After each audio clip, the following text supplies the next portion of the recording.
केजरीवाल ने बहस के दौरान क्यों लिया मनीष सिसोदिया का नाम, दिल्ली हाईकोर्ट ने फैसला रखा सुरक्षित। दिल्ली हाईकोर्ट ने बुधवार को मुख्यमंत्री अरविंद केजरीवाल की उस याचिका पर अपना फैसला सुरक्षित रख लिया जिसमें उन्होंने आबकारी घोटाले से जुड़े धन शोधन मामले में प्रवर्तन निदेशालय द्वारा गिरफ्तारी को चुनौती देते हुए अपनी रिहाई की मांग की है।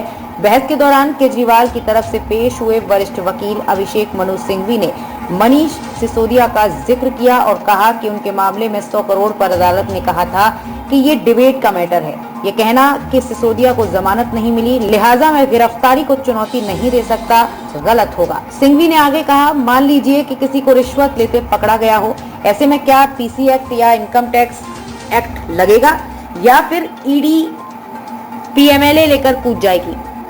ये मनी लॉन्ड्रिंग का मामला कैसे हो सकता है? इस बात का कोई सबूत नहीं है कि वो यानी कि केजरीवाल मनी लॉन्ड्रिंग में शामिल थे।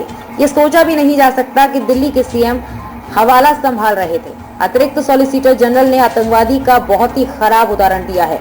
इससे पहले प्रवर्तन निदेशालय ने दिल्ली उच्च न्यायालय से कहा कि मुख्यमंत्री अरविंद केजरीवाल आबकारी घोटाले के सरगना एवं षड्यंत्रकारी हैं और इसके पास उपलब्ध सामग्री के आधार पर ये मानने के कारण है कि वो धन शोधन के अपराध के दोषी हैं। घोटाले से जुड़े धन शोधन मामले में एजेंसी द्वारा आम आदमी पार्टी के नेता की गिरफ्तारी को चुनौती देने वाली उनकी याचिका का विरोध करते हुए प्रवर्तन निदेशालय ने कहा कि राजनीतिक दल जो अपराध की आय का प्रमुख लाभार्थी था ने केजरीवाल के माध्यम से अपराध किया है।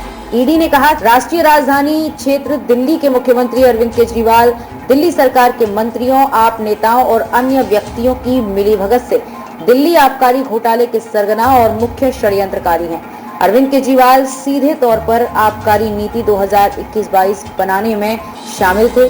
संघीय एजेंसी ने कहा कि इस नीति का मसौदा साउथ ग्रुप को दिए जाने वाले लाभों को ध्यान में रखते हुए तैयार किया गया था और इसे विजय नायर, मनीष सिसोदिया और साउथ ग्रुप के प्रतिनिधि सदस्यों की मिलीभगत से बनाया गया था।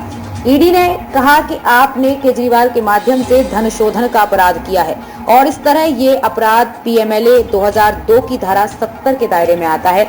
इसने कहा, आम आदमी पार्टी दिल्ली आबकारी घोटाले में अर्जित अपराध की आय की प्रमुख लाभार्थी है। अरविंद केजरीवाल आपकी प्रमुख गतिविधियों को नियंत्रित करते हैं। जैसा कि गवाहों के बयान से स्पष्ट होता है कि वो पार्टी के संस्थापक सदस्यों में से एक हैं और नीति बनाने के निर्णयों में भी शामिल